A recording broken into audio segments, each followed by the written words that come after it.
Today, ladies and gentlemen, we have an epic video lined up for you. We're going to be talking about an altcoin, a small cryptocurrency project that exists out there that quite simply isn't getting the recognition that it deserves. Of course, I am referring to Crust Network, which is tackling the world of decentralized data storage and comes under this kind of DePin umbrella. Don't worry, we're going to be breaking it all down for you in this video. Before I start, if you can leave me a like and a comment, it is always greatly appreciated. And of course, if you're not already a subscriber to one of the fastest growing cryptocurrency channels on YouTube, do consider becoming one. But we are going to be talking about Crust Network in this video.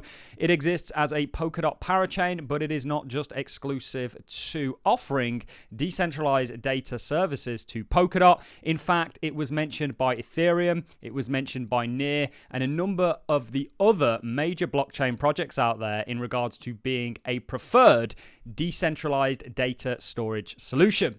Now, first of all, what the hell is data storage? Some of you may be asking. Well, the internet, quite frankly, relies on it. All of that information that's on the internet needs to be stored somewhere. And right now, it is basically in the hands of around about 3 companies. I think 3 companies have about 60% of the market share of data storage providing services. In fact, Amazon had a quarterly earning recently, and actually they really excel and rely on their Amazon Web Services. And a big part of that is data storage. Now, there's a problem with these centralized entities having all of this data. They ultimately have the say-so over it. And with the dawn of Web3, we are looking to democratize the internet as we know it. And things outside of that, of course. But one of the key enablers of the internet is data storage. And if you control the data, you can essentially control the narrative. Now, this is a very scary future that we may be moving towards. However, there is a hero here, and that is Crust Network. There are others out there. We've seen lots of hype around Arweave and many other projects out there like Filecoin.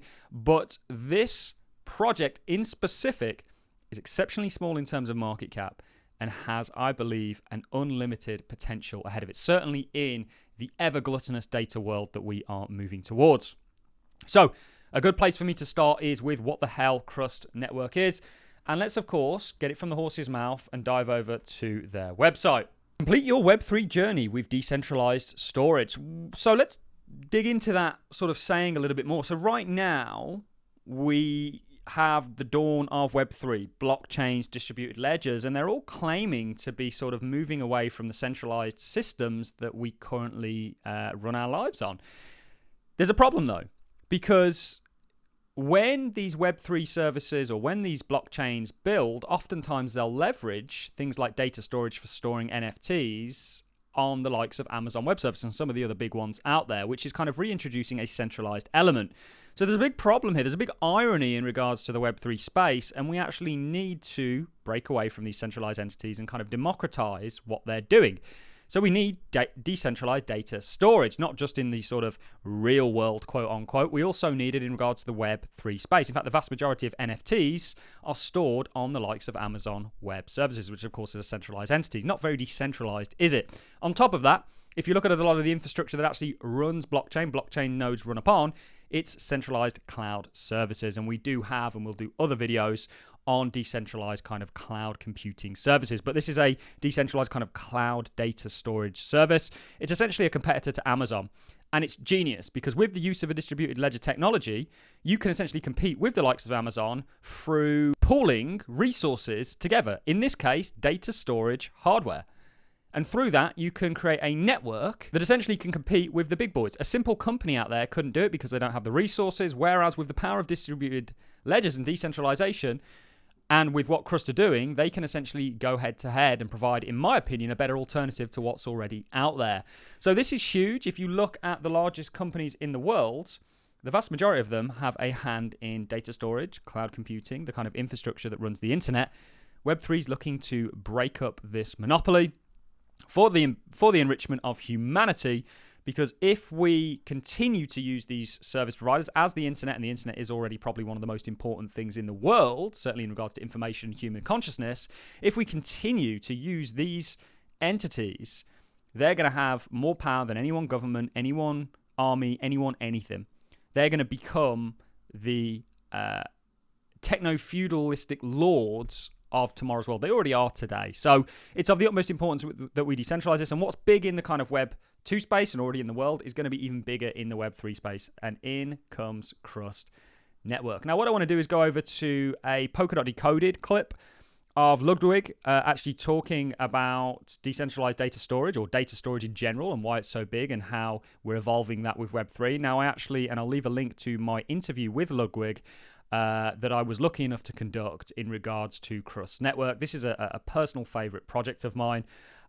Let's dive over to that. Then why do we need it? Why is it so important? And then third, how does Crust make it happen? And to jump right into it, I want to present you this quite impressive graphic. This shows the total amount of data created, consumed, and stored on a global basis. And currently in 2023, we store around 330 million terabytes of data on a daily basis. And this trend is increasing rapidly. And this also means that we have an increasing demand for resources, or storage resources. And not just that we collect more and more data on a daily basis, we also become more and more dependent upon this data. So what personally concerns me a little bit about this trend is that when looking at the current cloud market, around 65% is in the hands of only 3 big players. And this obviously means a huge concentration of power and data. And that's something we try to avoid so desperately in Web3. But also looking at the evolutional timeline of data storage systems, we can draw a lot of similarities between the transformation of the ownership principle from Web 1 to Web 3. So in fact, in the beginning of the digital data storage era, we were used to store our data on our own infrastructure, our own hard drives, which we owned totally with our own control. The only issue was maybe that sometimes it was hard to access this data or to share this data with our peers, friends, colleagues, or whoever. With Web 2, we were introduced to centralized cloud services, and suddenly we gained a lot of convenience. We were able to access our data from anywhere, at any time, and also were able to scale our storage capacities with just a click of a few buttons. The only downside to this was that suddenly we weren't in the possession of our own data anymore. We had to post our full trust in this third party who was gatekeeping our data.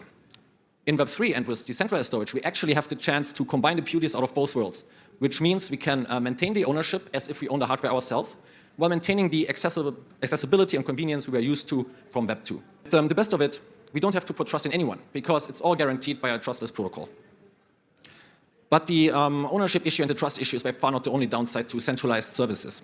Those centralized services usually run on a single point of failure architecture, which is highly exposed to any kind of outages, security breaches, or other showstopper events. Furthermore, data on centralized services can be muted. It can be censored. We have seen it multiple times, and there's no guarantee that the storage provider is okay with what you're hosting. With decentralized storage, on the other hand, there is no single entity in control over your data. And data is spread across a network of distributed nodes, which are backed by blockchain technology. This keeps the data guaranteed, available, tamper-proof, and also 100% immutable. So you can see that data storage is important. The need to sort of decentralize it is very important. And this is where Crust Network step in, plain and simply. And they're not, even though they're built upon Polkadot, they're not just specific to Polkadot. In fact, like I say, I think they were mentioned by Near officially, Ethereum. They're across the board, because of the interplanetary filing system that they use. Anybody can leverage them. And it really gives you guys the power back. And on top of that, and something that Ludwig didn't mention there, is the cost is also often way cheaper than these centralized services that can essentially set the costs. They obviously have a lot more overheads. A lot of that gets reduced with these sort of decentralized DePin kind of plays, if you will. It's for me, I believe that DePin is a bigger opportunity than DeFi potentially. I think DeFi is an amazing opportunity, but DePin's going to be even bigger. And we're yet to have a kind of DePin summer, if you will. Whether that's going to come this year or the next, we will see, but it is coming. So let's just take a look at the market cap of this project, because it's tiny, and we're not really here to speculate on the price, more highlight this project generally, but it's an $8 million project that is solving problems that trillion-dollar companies are solving or enabling, if you will. So it's a very interesting kind of concept that we have going here. Dive over to the Crust website. Again, you can see all the blockchains that these guys are currently working on and running on. And actually, the need for decentralized data storage is inherent to Web 3. It's inherent to Web 2, but if you want to have a decentralized kind of world, you need decentralized data storage. And we just simply don't have that at the moment. I'm going to dive now over into a clip of Ludwig talking about the kind of capabilities that Crust Network has, and then I'm going to love and leave you to go and do your own digging and research on this project. Over the last couple of years, Crust was able to build an impressive tech stack from our infrastructure layer over our protocol layer, the interoperability layer, but also the application layer. But I would say the most important of this is our decentralized physical infrastructure, consisting out of our validators, our gateway providers, and obviously our storage providers. And I want to have a quick look at this infrastructure. I want to give you some metrics about our protocol and what we're offering. So currently, we have over 1,600 individual nodes contributing their resources to our network. And overall, this makes up to like 700 petabytes or 700,000 terabytes of total storage capacity. And we launched our mainnet in September 2021. And since then, we already processed more than 1.8 million file orders and uploads. And we don't just stop there. For every file upload, we have on average 33 replicas that are distributed over our network.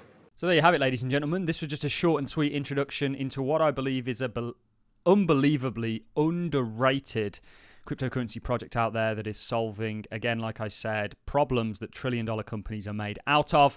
And actually, just like with Bitcoin, the need to decentralize money, the monetary system, we do need to decentralize what could arguably be more important than money because it will directly impact human consciousness, which is the internet, the preferred method of information, and ultimately the sort of hardware and infrastructure that runs and maintains that. So that's it from me, ladies and gents. If you've enjoyed this content, like is always appreciated, so is a comment, and I look forward to seeing you all in the next one. Thanks for watching. See you in the next.